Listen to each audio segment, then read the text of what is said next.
जय हिंद साथियों, आप सभी का स्वागत है आपके अपने इस YouTube चैनल वीनस क्लासेस पर। आज की इस क्लास में हम लोग देखेंगे साथियों यूपी होमगार्ड भर्ती परीक्षा के लिए जीके जीएस के कुछ अति महत्वपूर्ण प्रश्न जो आपकी परीक्षा के लिए रामबाण सिद्ध होंगे। तो ज्यादा समय न लेते हुए सीधा प्रश्नों पर फोकस करते हैं। पहला प्रश्न आप सभी के सामने दिख रहा है, ये क्या कहता है? कहता इनमें से कौन सा हड़प्पा स्थल गुजरात में पाया गया था? तो कौन सा हड़प्पा स्थल? तो साथियों धौलावीरा जो है ये गुजरात में पाया गया था। ऑप्शन सी करेक्ट जवाब हो जाता। इसकी खोज जो है साथियों 1968 में जगपति जोशी ने की थी। देखते हैं साथियों अगला प्रश्न। अगला प्रश्न ये रहा, क्या कहता है? कहता पंच सिद्धांतिका, बृहत संहिता और सांख्य सिद्धांत, इन तीनों के लेखक कौन है? इन तीनों के लेखक जो है साथियों वारा मिहिर जी हो जाते हैं। ऑप्शन डी करेक्ट जवाब हो जाता है साथियों। देखते हैं अगला प्रश्न। अगला प्रश्न ये रहा साथियों, प्रश्न संख्या 3। कहता है इनमें से किसकी मृत्यु चौगान या पोलो खेलने के दौरान हुई थी? पोलो साथियों एक प्राचीन खेल है, ठीक है। तो किसकी? कुतुबुद्दीन ऐबक की मृत्यु चौगान या पोलो खेल खेलते दौरान हुई थी और घोड़े से गिरकर साथियों हुई थी, ठीक है। इनके विषय में साथियों जो भी जानकारी है हम आपको यहां पर इसके माध्यम से दे रहे हैं। देखिए यहां पर देखिए साथियों, कुतुबुद्दीन ऐबक 1206 एवं 1210 तक इन्होंने शासन किया। मृत्यु 1210 में लाहौर में चौगान अथवा पोलो खेलते समय घोड़े से गिरकर हो गई थी। ऐबक का मकबरा लाहौर में स्थित है। कुतुबुद्दीन ऐबक जो है साथियों ये मोहम्मद गौरी का दास या गुलाम हुआ करता था, ठीक है, गुलाम हुआ करता था। अब देखिए यहां पर कुतुबुद्दीन ऐबक ने उत्तर भारत में पहली मस्जिद जिसका नाम कुव्वत इल इस्लाम है, यह मस्जिद का निर्माण करवाया, ठीक है, निर्माण करवाया। और जो साथियों विष्णु मंदिर के स्थान पर बनाई गई कौन? कुव्वत इल इस्लाम मस्जिद जो है ये साथियों विष्णु मंदिर के स्थान पर बनाई गई। आगे देखेंगे यहां पर देखेंगे तो कहता अजमेर में संस्कृत विश्वविद्यालय के स्थान पर ढाई दिन का झोपड़ा का निर्माण किसने करवाया? अलाउद्दीन क्या बोलते हैं साथियों? कुतुबुद्दीन ऐबक ने, ठीक है, इसका निर्माण करवाया। और यहां पर देखिए सूफी संत कुतुबुद्दीन बख्तियार काकी की याद में इन्होंने कुतुब मीनार का निर्माण करवाया। किसने? कुतुबुद्दीन ऐबक ने। और मेन बात यहां पर ये देखिए कुतुबुद्दीन ऐबक को लाख बख्श यानी कि लाखों का दान करने वाला कहा जाता, लाख बख्श, ठीक है। और कुरान ख्वां बोले तो सुरीले स्वर में कुरान पढ़ने वाला भी कहा जाता है। तो ये साथियों एक्स्ट्रा जानकारी भी आपको याद रख लेना है। देखते हैं अगला प्रश्न। अगला प्रश्न यहां पर देखिए ये रहा, कहता है कि अंग्रेजी ईस्ट इंडिया कंपनी को किस नाम से भी जाना जाता है? तो अंग्रेजी ईस्ट इंडिया कंपनी को साथियों कौन से नाम से जाना जाता है? जॉन कंपनी के नाम से जाना जाता है। जॉन कंपनी के नाम से भी जाना जाता। ऑप्शन बी करेक्ट जवाब हुआ। अगला प्रश्न देखिए भैया क्या कहता है, यहां पर देखेंगे प्रश्न संख्या 5। प्रश्न संख्या 5 देखिए क्या कहता, 1505 में भारत के पहले पुर्तगाली वायसराय द्वारा किस किले का निर्माण करवाया गया? तो पहले पुर्तगाली वायसराय थे उनका नाम क्या था साथियों? उनका नाम था फ्रांसिस्को डी अल्मीडा। क्या नाम था? फ्रांसिस्को डी अल्मीडा ये उनका नाम था, जो कि पहले पुर्तगाली वायसराय थे। फ्रांसिस्को डी अल्मीडा ने 1505 में सेंट एंजेलो किले का निर्माण करवाया, सेंट एंजेलो फोर्ट का निर्माण करवाया। आगे देखते हैं, ऑप्शन ए करेक्ट जवाब हुआ। अगला प्रश्न देखेंगे साथियों ये रहा, प्रश्न संख्या 6। कहता भारत में किस प्रकार की सरकार है?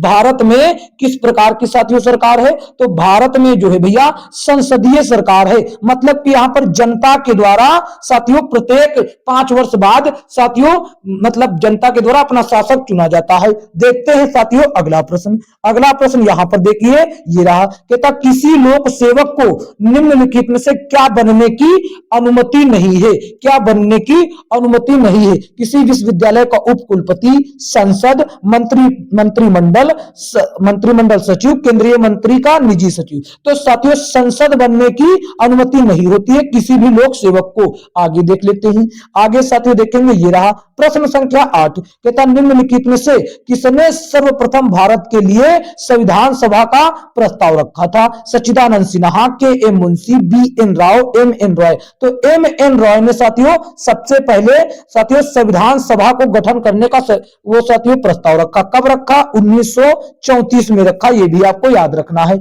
आगे देख लेते हैं साथियों, ये रहा प्रश्न संख्या 9 कहता निम्नलिखित में से कौन सा कथन सत्य है? कौन सा कथन जो है सत्य है? तो इसमें साथियों सीधा सीधा बता दे, कथन जो डी दिया गया यही सही। जो राज्य की मंत्री परिषद है केवल और केवल साथियों विधान सभा के प्रति जवाबदेह होती है, ना तो उपराष्ट्रपति के प्रति, ना तो साथियों राज्यसभा के प्रति, ना तो राज्य की विधानसभा परिषद के प्रति, किसी के भी नहीं, केवल और केवल राज्य के विधान सभा के प्रति जवाबदेह होती है राज्य की मंत्री परिषद। ठीक है, ऑप्शन डी करेक्ट जवाब हुआ। अगला प्रश्न देख लेते हैं। अगला प्रश्न देखेंगे, ये रहा प्रश्न संख्या 10 कहता निम्नलिखित में से किस देश में संघीय यानी कि फेडरल सरकार की प्रणाली लागू नहीं है? यहां पर नहीं शब्द का विशेष ध्यान देना है। तो चीन में साथियों संघीय साथियों सरकार की प्रणाली नहीं है। यहां पर साथियों एकात्मक प्रणाली है। कौन सी? एकात्मक प्रणाली है। ठीक है, एकात्मक शासन की प्रणाली है। यहां पर एक ही लोग राजा बनता है, उसके बाद उससे ही संबंधित व्यक्ति राजा बनता है। आगे देख लेते हैं। आगे देखिए प्रश्न संख्या साथियों 11 कहता है गैस, धूल और अरबों सितारों का एक विशाल संग्रह क्या कहलाता? आपका ध्यान ब्रह्मांड की ओर जाता होगा, मैंने इसको काट दिया। क्या कहलाता है? आकाश गंगा कहलाता है। ऑप्शन बी करेक्ट जवाब हो जाता है। देखिए साथियों अगला प्रश्न यहां पर देखेंगे, कहता है गंगा के मैदानी इलाकों में कौन सी मिट्टी पाई जाती है? काली, लेटराइट, कछारी, शुष्क। तो गंगा के साथियों मैदानी इलाकों में कछारी मिट्टी पाई जाती है, जिसको साथियों जलोढ़ मिट्टी भी कहा जाता है। ठीक है, वो उस वहां के हिसाब से जलोढ़ मिट्टी भी कहा जाता है। साथियों यदि यह क्लास अच्छी लग रही है तो इसको एक प्यारा सा लाइक कर दीजिए और इस क्लास को अपने दोस्तों में शेयर जरूर करें। ठीक है, और यदि आप चैनल पर नए हैं तो चैनल को सब्सक्राइब करके नोटिफिकेशन बेल को ऑल पर क्लिक करें और रोज रात्रि लाइव क्लासों में साथियों जरूर जुड़े, ताकि आप साथियों जीके जीएस पर असली पकड़ बना सके। देखते हैं साथियों अगला प्रश्न यहां पर देखिए क्या कहता है। कहता ग्रेनाइट किसका एक उदाहरण है? ग्रेनाइट किसका एक उदाहरण है? रूपांतरित चट्टान का, अवसादी चट्टान का, आग्नेय चट्टान का, कृत्रिम चट्टान का। तो ये साथियों आग्नेय चट्टान का एक उदाहरण होता है। ऑप्शन सी करेक्ट जवाब हो जाता है। देखते हैं अगला प्रश्न यहां पर देखिए कहता है कि भारत का कौन सा शहर हुगली नदी के पूर्वी तट पर स्थित है या बसा हुआ है? कटक, गंगटोक, चेन्नई, कोलकाता। तो हुगली नदी के पूर्वी तट पर कौन बसा है? कोलकाता बसा है हुगली नदी के पूर्वी तट पर। साथियों ये प्रश्न वेरी मोस्ट इंपोर्टेंट की श्रेणी में आता है, इसीलिए इसके बारे में हम संपूर्ण जानकारी आपको दे रहे हैं। नीचे देखिए, यहां पर देखिए ये क्या कहता है, शहर का नाम ये रहा, किस नदी के किनारे बसे हैं। यहां पर आप देखेंगे कोलकाता जो है साथियों ये हुगली नदी के किनारे बसा, जो अभी बताया। कटक दिया गया था ये महानदी के किनारे, और गंगटोक जो है रानीचू नदी के किनारे बसा हुआ है। और बात कर ले साथियों चेन्नई की, ये साथियों कुवम उत्तरी में, अड्यार नदी दक्षिणी में और कोर्थलियर पश्चिमी में। तो आपसे क्या पूछा था? पूर्वी तट पर। यहां पर पूर्वी तट नहीं है साथियों। ठीक है, उत्तरी में कुवम नदी और दक्षिणी में अड्यार और पश्चिमी में कोर्थलियर नदी के किनारे बसा हुआ है, याद रखना है। देखते हैं साथियों अगला प्रश्न यहां पर देखेंगे, ये रहा प्रश्न संख्या 15 कहता है ब्लू मून क्या होता है? ब्लू मून क्या होता है साथियों? महीने में आने वाला पूरा चांद। दूसरा देखिए बी, महीने में आने वाला दूसरा चांद। सी देखिए चांद का एक अन्य नाम। डी देखिए चंद्र ग्रहण के दौरान का चांद। तो भैया इसका उत्तर क्या होगा? इसका उत्तर हो जाता है एक महीने में आने वाला दूसरा पूरा चांद को साथियों ब्लू मून कहा जाता है, और जिस भी वर्ष ये घटना हो जाती है उसको ब्लू ईयर के नाम से जाना जाता है। अगला प्रश्न देखेंगे साथियों, ये रहा प्रश्न संख्या 16 देखिए कहता निम्नलिखित में से कौन सा उत्पादन लागत में शामिल ऊपरी व्यय होता है? कच्चा माल, श्रम और उपभोज्य विनिर्माण आपूर्ति बीमा। तो साथियों लागत, उत्पादन लागत में ऊपरी व्यय होता है कौन, ये होता है बीमा। ऑप्शन डी करेक्ट जवाब हो जाता है भैया। देखते हैं अगला प्रश्न। अगला प्रश्न यहां पर देखेंगे क्या कहता है, कहता है अर्थशास्त्र में औसत उत्पाद बराबर क्या होता है। औसत उत्पाद बराबर किसका, किसमें श्रम का भाग दिया जाता है साथियों, परिवर्तनीय लागत, सीमांत लागत में, समांत उत्पाद में, निश्चित लागत में, कुल उत्पाद में। तो भैया अर्थशास्त्र में औसत उत्पाद बराबर क्या होता है, कुल उत्पाद का भाग, कुल उत्पाद में भाग लगाया जाता है श्रम का।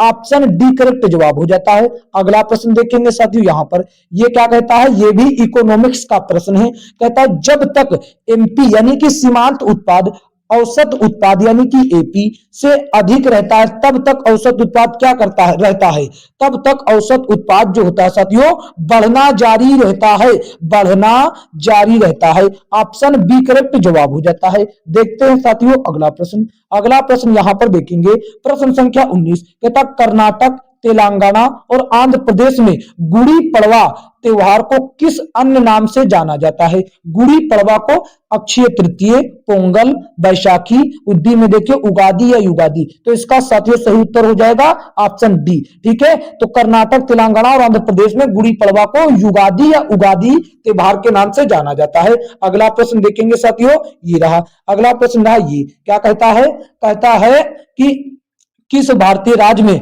1 अप्रैल को उत्कल दिवस मनाया जाता है। Option A Bihar, option B Jharkhand, option C Odisha, option D Chhattisgarh. तो कौन से राज्य में, ओडिशा में साथियों 1 अप्रैल को उत्कल दिवस मनाया जाता है। देखते हैं साथियों अगला प्रश्न। अगला प्रश्न ये रहा, कहता है अल्फ्रेड नोबेल पुरस्कार की स्थापना करने वाले, अल्फ्रेड नोबेल ने किस चीज का साथियों आविष्कार किया, कंपास का, डायनामाइट का, पेनिसिलिन का, लाइट बल्ब का। तो साथियों अल्फ्रेड नोबेल ने डायनामाइट का आविष्कार किया। ऑप्शन बी करेक्ट जवाब हो जाता है। अगला प्रश्न देखेंगे साथियों, ये रहा, कहता है इंटरनेशनल कोर्ट ऑफ जस्टिस का हेडक्वार्टर कहां स्थित है। Option A Paris, option B Washington DC, option C New York, option D the Hague. तो इसका साथियों इंटरनेशनल कोर्ट ऑफ जस्टिस का हेडक्वार्टर कहां स्थित है, ये साथियों स्थित है द हेग में। और द हेग साथियों नीदरलैंड का एक शहर है, नीदरलैंड एक देश है, वहां का एक शहर है। ठीक है, याद रखना है ये। ऑप्शन डी करेक्ट जवाब हो जाता है। देखते हैं अगला प्रश्न। अगला प्रश्न देखिए प्रश्न संख्या 23 क्या कहता है, कहता है भारत में पहली बार ओलंपिक खेलों में कब भाग लिया। 1972, 1920, 1974, 1928। तो भारत ने कब भाग लिया भैया, भारत ने 1920 में ओलंपिक खेलों में पहली बार भाग लिया। ऑप्शन बी करेक्ट जवाब हो जाता। अगला प्रश्न देखिए, अगला प्रश्न यहां पर देखेंगे, कहता है श्री भगवान महावीर सरकारी संग्रहालय कहां स्थित है, किस राज्य में स्थित है। Option A Maharashtra, option B Andhra Pradesh, option C Karnataka, option D Nai Delhi. तो कहां पर स्थित है साथियों, ये स्थित है आंध्र प्रदेश में। ऑप्शन बी करेक्ट जवाब हो जाता। अगर आपसे इसकी स्थापना पूछ लेता तो इसकी स्थापना साथियों 1982 में हुई थी। ठीक है, ऑप्शन बी करेक्ट जवाब हुआ। अगला प्रश्न देखेंगे, अगला प्रश्न यहां पर देखेंगे, ये साथियों वेरी मोस्ट इंपोर्टेंट है, ये वेरी मोस्ट इंपोर्टेंट क्वेश्चन की श्रेणी में आता है। कहता है यहां पर खाली स्थान है, यहां पर वही चीज आएगा। कहता कौन एक अंधे कवि थे जिन्होंने अपने सूरसागर नामक संग्रह में कृष्ण की महिमा का गायन किया। कौन थे, सूरदास, चैतन्य, विद्यापति, वीरदास। तो साथियों ये थे सूरदास जी थे। ऑप्शन ए करेक्ट जवाब। साथियों आज की क्लास में इतने ही प्रश्न थे साथियों महत्वपूर्ण। हम चाहते हैं कि छोटी छोटी क्लासों में आपको प्रोवाइड करवा दे बेहतरीन क्वेश्चन। ठीक है, अगर लंबी लेंथी क्लास हो जाती है आपको भी समय नहीं मिल पाता, इसलिए छोटी छोटी क्लासों के माध्यम से आपको हम वेरी मोस्ट इंपोर्टेंट की सीरीज देंगे। ठीक है, तो इसीलिए साथियों अगर यह क्लास अच्छी लगी है तो इसको एक प्यारा सा लाइक कर दीजिए और इसको अपने दोस्तों में शेयर कर दीजिए। और चैनल पर नए हो तो चैनल को सब्सक्राइब करके नोटिफिकेशन बेल को ऑल पर क्लिक कर दीजिए।